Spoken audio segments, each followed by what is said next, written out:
So, These are 6 of some of the creepiest and most disturbing science experiments throughout human history. right.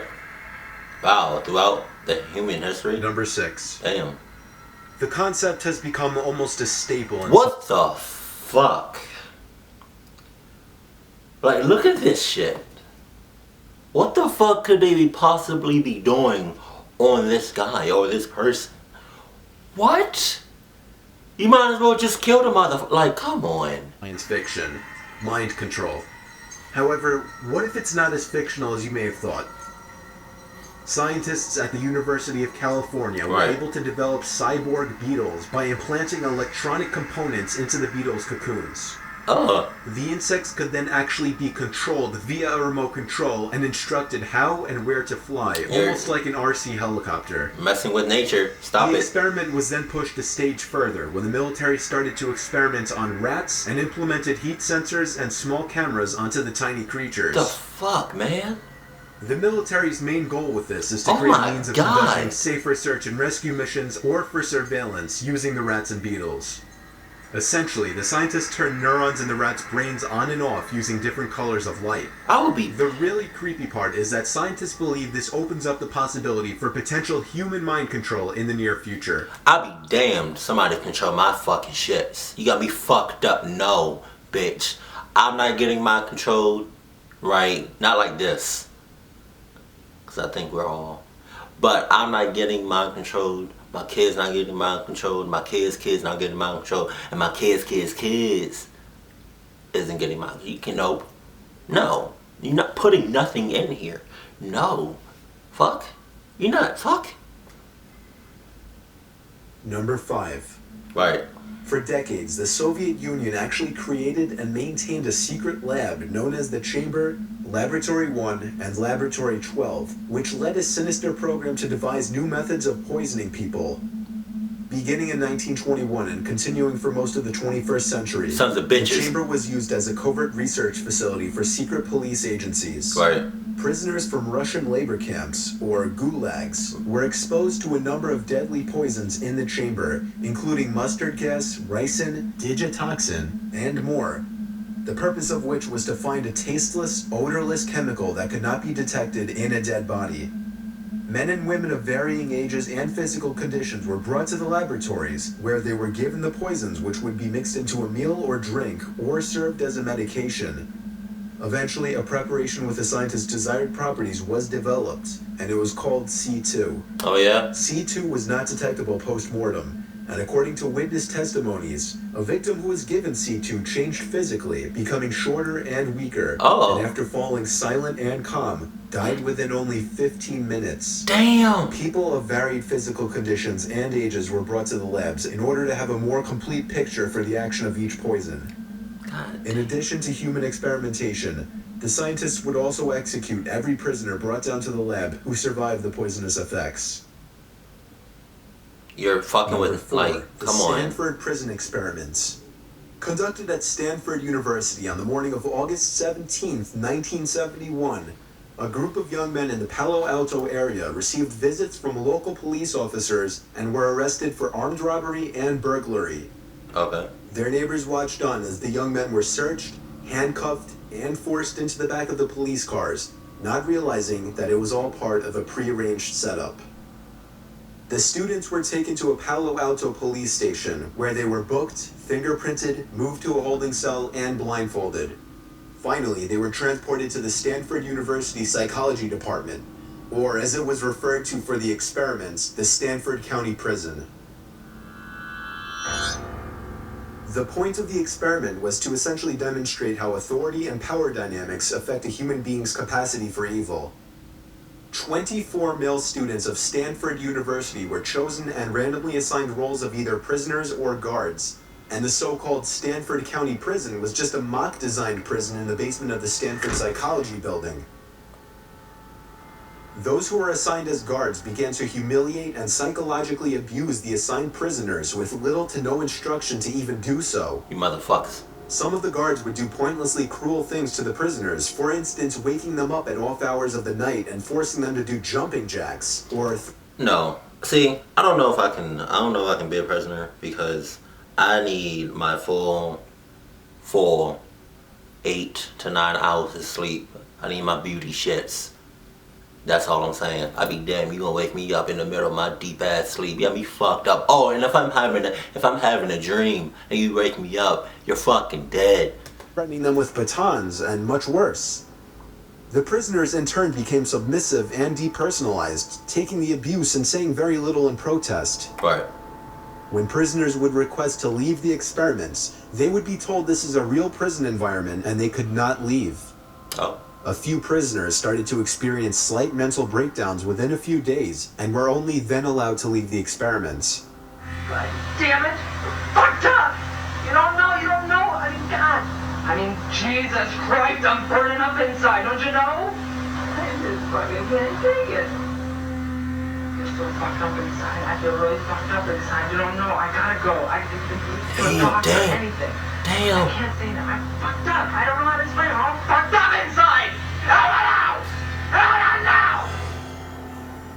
The behavior of everyone involved became so extreme that the experiment, which was meant to last 2 weeks, was terminated after 6 days. Yeah. Can't be fucking with people's minds like that. Number 3. For you animal lovers out there, this one may be a little disturbing. Damn. In 1940, Russian scientists released a video of their experiments which involved severed dog heads being kept alive for several hours. Peanut. The severed heads would wiggle their ears in response to sounds and even lick their mouths. The scientists who were behind the experiment claimed they were able to keep the animals alive by attaching an artificial blood circulation system to the head. That was just the first time that scientists had created these so-called zombie dogs. In 2005, American scientists tried again by flushing all the blood from the dogs' bodies and replacing it with oxygen and sugar-filled saline. What? 3 hours later, after the team gave the dogs a blood transfusion and an electric shock, the dogs were back from the dead with fully animated severed heads, one even allegedly regaining consciousness. That's not right. There's only footage of the 1940 experiment that's available on the internet. If it makes you feel any better, the experiments kind of had good intentions, as this kind of treatment could apparently one day save people from hemorrhaging blood too quickly.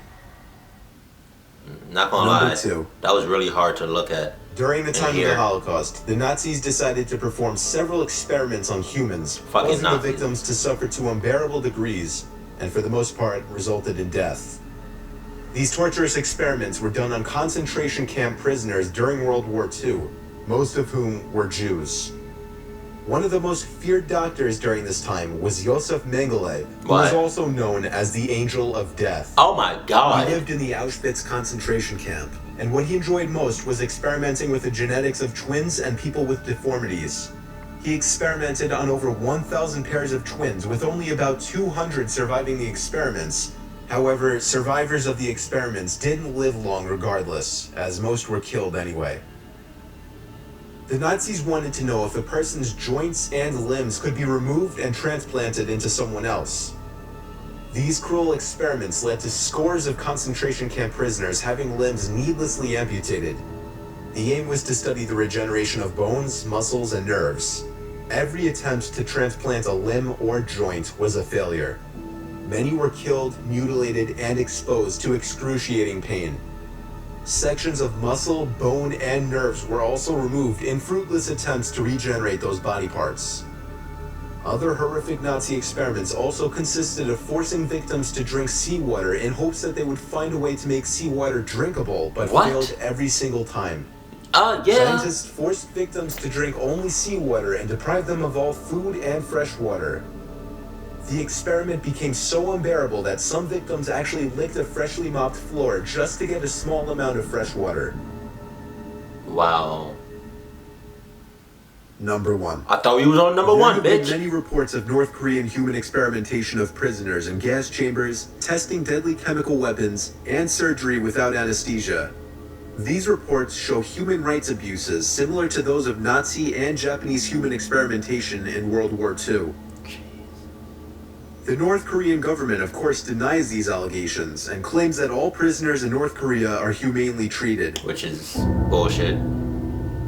One former North Korean female prisoner shared what she witnessed, claiming 50 healthy women prisoners were selected and given poisoned cabbage leaves, which all the women were forced to eat despite cries of distress from those who had already eaten them. Oh my shit! According to the woman, all 50 were dead after 20 minutes of vomiting blood. Oh And my! all 50 women ate the leaf, as refusing to do so would have meant that they and their families would be severely punished. Kwan Hyuk, who was a former prison head of security at Camp 22, described laboratories equipped respectively for poison gas, suffocation gas, and blood experiments in which 3 or 4 people, sometimes families, are the experimental subjects. After undergoing medical checks, the chambers are sealed and the poison is injected through a tube, while scientists observe from the outside. Kwan even stated, "I saw an entire family being killed. They were put in the gas chamber where they all suffocated. The last to die was the youngest son." Kwan stated the parents tried to save the children using mouth-to-mouth resuscitation for as long as they had the strength, and that it was the most horrific and evil thing he had ever seen.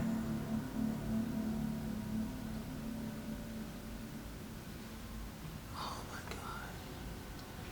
To watch a goddamn... Like, to watch one person die in front of your eyes, that's gotta be hard. But to watch a whole goddamn family, man, god damn. And see, and this is one of the reasons why I don't like doctors or anybody that would do tests on me, because I need to know what the fuck is going on before you do it. Fuck, all of those big words. Fuck those scientific terms. My vocabulary is at an all-time low. It always has been, it always will. I like everything to be simple and keep it short and to the point. Don't be talking about some bullshit, some other shit that has nothing to do with the fuck is going on. Because I need to know what the fuck is going on before you start experimenting on me and testing me and questioning me and shit like that. Because, like, you and I you know, we're all gonna die one day. You know, nobody lives forever physically, but I don't want to, like, but the worst kind of death for me is torture, being tortured. Like, I don't wanna go through all of that shit, man. Just kill me within seconds, or like a half of a second or something. You know, like, I don't want to be burned to death. I don't want to freeze to death. I don't want to be poisoned to death. I don't want to do anything where I'm suffering before I die. Oh my goodness, because if that shit happens, if you make me suffer, I'm going to come back. If there's an afterlife, I'm going to come back and haunt the shit out of you. I'm going to fuck with you until I feel like I need to stop. That's it. And messing with the fucking animals and bugs and stuff. Hey, don't fuck with nature. That's all I'm saying. Some things just do not need to be messed with and fuck with. But you're fucking with nature and humans and animals and stuff like that. Just stop. Cause I have a good feeling that nature and the universe and stuff like that does not like what we're doing. Some of us are doing with that. But like I said before, people are just gonna do whatever the fuck they want. And sometimes that's a good thing, sometimes that's a bad thing. But hey, I'm doing me, you know. Keep it cool, keep it classy, and I love you. Stay happy, mate.